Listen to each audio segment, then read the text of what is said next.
Hurricanes can be deadly natural disasters. Living on the Gulf Coast of Florida, it is important to understand this force of nature.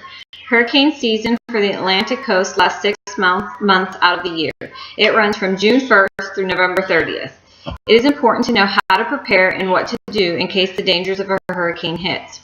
The American Red Cross website states that preparation is the best protection against the dangers of a hurricane. It is important to understand the difference between the different threat levels and plan accordingly. I will discuss what the different warnings for the storms are, how to prepare for the storm, and what to do during a storm, and finally how to clean up after. The National Weather Center website lists warnings and watches that are important to know. There are 2 different warnings for hurricanes that can be issued from the Weather Service that will alert you that the storm is approaching. Understanding the different warnings is important so that people can be prepared. The first are watches. Hurricane watches alert people that the conditions are possible in their region. These watches are set up at least 48 hours in advance so preparation can begin. The next are warnings. Warnings are set so preparation should be completed because the storm is expected in that area. The warnings are issued 36 hours prior to the arrival of the storm. According to the National Hurricane Center, common sense is the first and most important thing a person should do when facing a hurricane threat. Now that we understand what warnings and watches are, let's talk about the next step. What do you think that would be? The first step is going to be to prepare for the storm. A hurricane emergency kit and a family communication plan is key. At the ready.gov website, this shows how to assemble an emergency kit. It states that one of those big, giant storage bins with the lid is best to put supplies in so they do not get wet. The kit needs to include a gallon of water per person per day for at least 3 to 7 days, non-perishable food items, a manual can opener, clothing, medications that you're taking or might need. Copies of birth certificates and important papers also should be stored in a Ziploc baggie so they don't get wet. It should have birth certificates, insurance policies, any banking information. Remember that you need to have some money because ATMs will not be functioning during a storm, and even when the electricity goes out, you won't be able to get money out. Make sure you have a supply of batteries and flashlights and any important phone numbers that you might need. Also, you're going to want to set your refrigerator to the coldest setting possible and avoid opening the door unnecessarily. That will make sure that your perishable food items last longer. You're going to want to let family and friends from out of state know where you are, and also family and friends that live close to you. You want them to know where you are, especially if you're separated at any point during the storm. Have you ever been in a power outage and had to go to the bathroom? Well, according to the FEMA website, filling bathtubs with water will allow you extra water to flush your toilets. Just make sure you have a spare bucket available. Next, you want to make sure you clean up the outside and around your house. Remember the beautiful outdoor furniture and decorations in your yard? Those can become missiles in high winds. So be sure that everything is securely fastened down or put away so it's stored safely and can't hurt anybody. Secure your windows and doors so debris cannot harm them. You can use plywood, or they do sell hurricane shutters.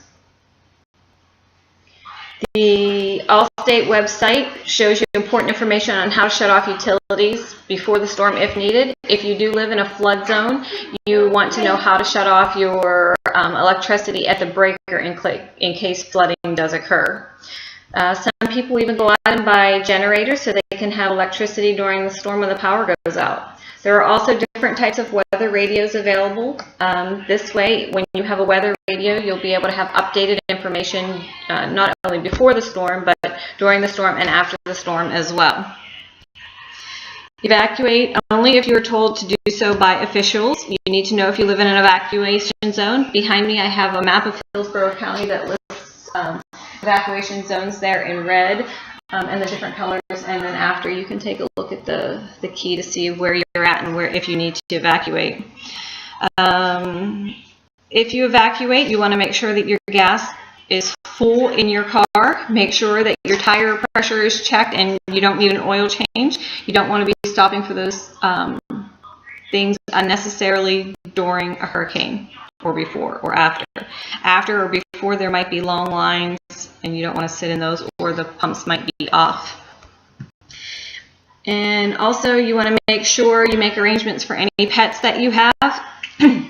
Some shelters do not accept pets, so you're going to want to make plans ahead of time. If you do have a furry friend, you want to make sure also that you have records, vaccination records, leashes, toys, medications, food, and water available for them. You also might want to have your pet microchip prior to, just in case you do become separated during the storm.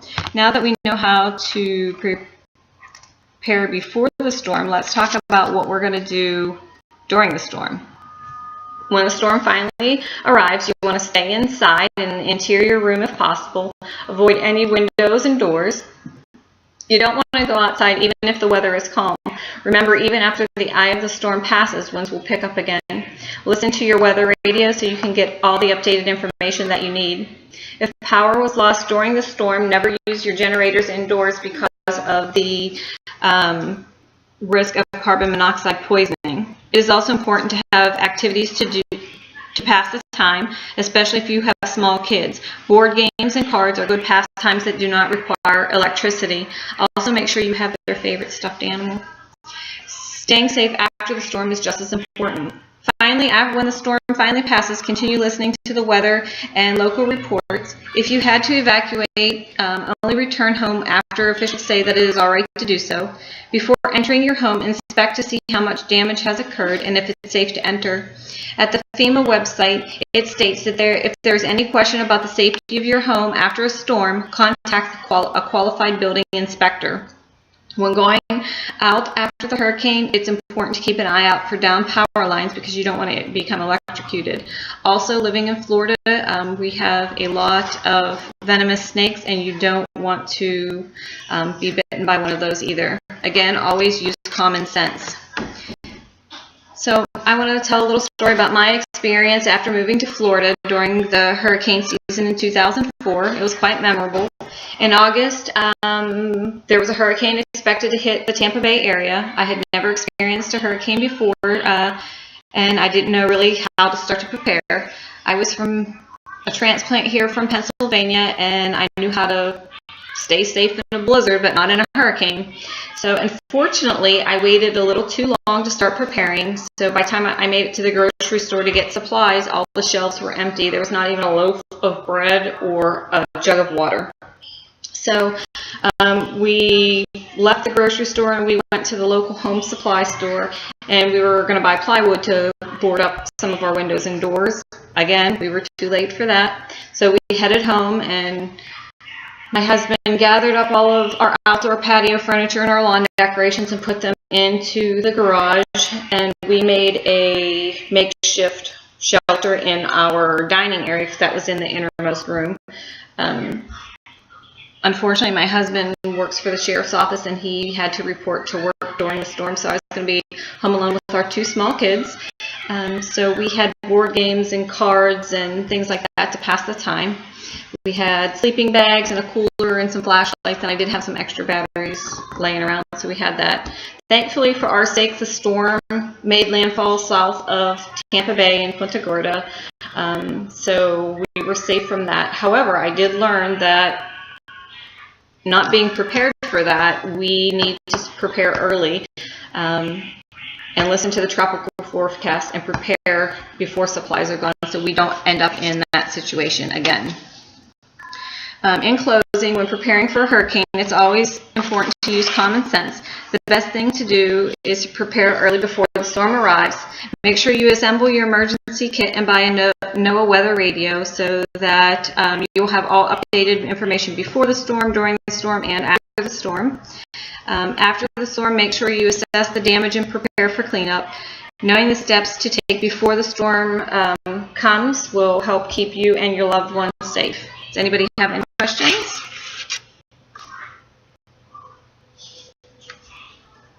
No? Okay. Thank you.